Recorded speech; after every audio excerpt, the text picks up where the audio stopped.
大家好，接住落嚟咧，我會同大家講下如何選擇歷史人物去對抗天災嘅。喺萬罪九章裏面咧，當我哋知道咗自己嘅角色之後咧，我哋係會有兩張嘅歷史人物卡，我哋要喺兩者裏面咧揀一個代表自己，去完成我哋嘅使命。喺今次咧，我要介紹咧就係我哋嘅天災卡啦，一啲嘅天災。咁喺萬罪九章裏面有啲咩天災咧？其實總有6個天災嘅。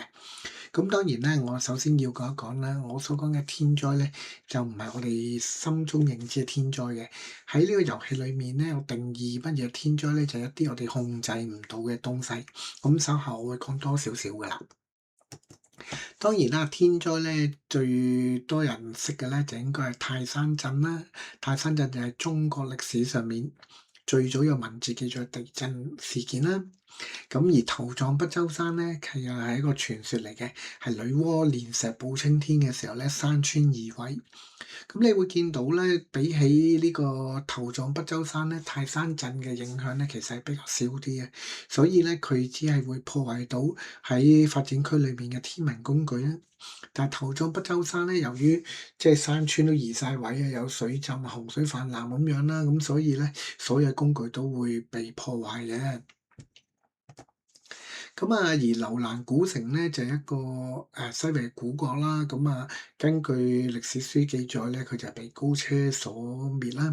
咁當然啦，亦都有歷史學家咧，佢又去質疑啦，就話其實樓蘭古城係因為呢個即係沙漠嘅退化啦，所以令到啲人放棄呢個城嘅。咁不論點都好啦，當我哋放棄咗一個城嘅時候咧，佢啲工具咧就會喺沙漠裏邊咧慢慢被沙石所吞噬啦。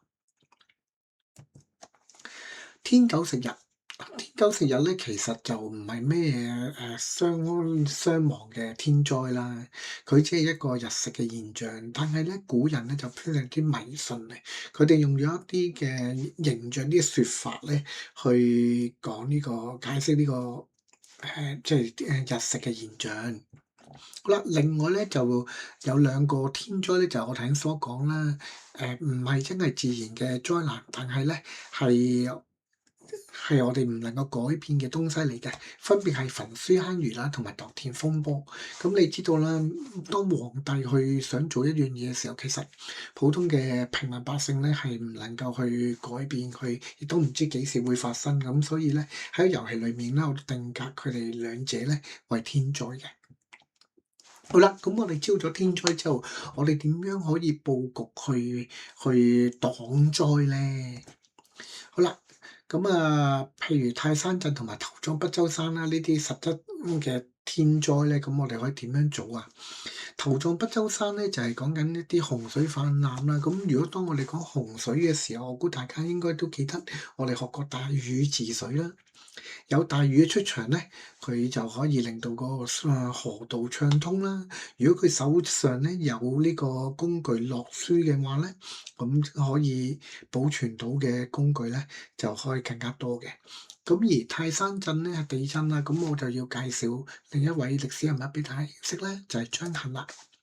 張衡佢發明呢個後風地動儀。嗱，雖然後風地動儀咧係唔能夠避免咗地震嘅，而張衡亦都本身唔係超人，佢亦都救唔到好多人啦。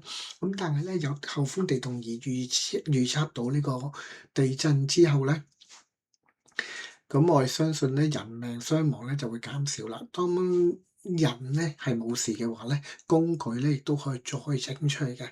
咁所以咧有張衡嘅角色嘅時候咧，泰山震呢個情景咧發生嘅時候，呢個天災發生嘅時候咧，只會令嗰啲工具咧返回翻我哋嘅牌堆嗰度。咁啊，即係之後都會有人可以抽翻呢啲工具出嚟嘅。好啦，當然啦，我哋再睇翻樓蘭古城啦。如果根據我哋呢個一般嘅記載咧，係被高車所滅，即係話戰爭影響到佢哋噶嘛。咁所以如果我哋有一個好嘅將帥咧，其實可以避免到呢個樓蘭古城嘅災難嘅。所以咧，我哋就請阿韓信出嚟啦。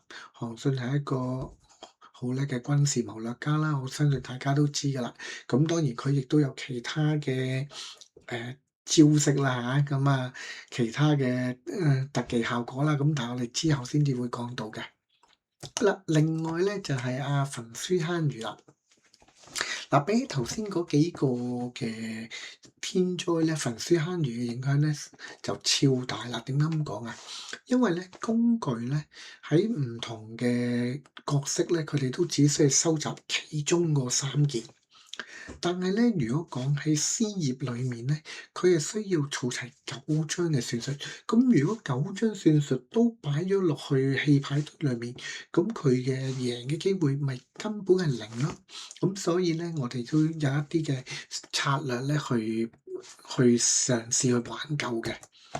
譬如錦繡窗啦、楊輝啦、司馬遷啦，佢哋都能夠咧喺呢件事情發生嘅時候咧，去令到一啲嘅殘片咧得以保存嘅。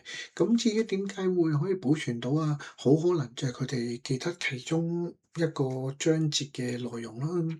司馬遷佢又係一樣啦，佢係中意寫作噶嘛，咁所以咧可能佢可以保留到兩個殘片咯。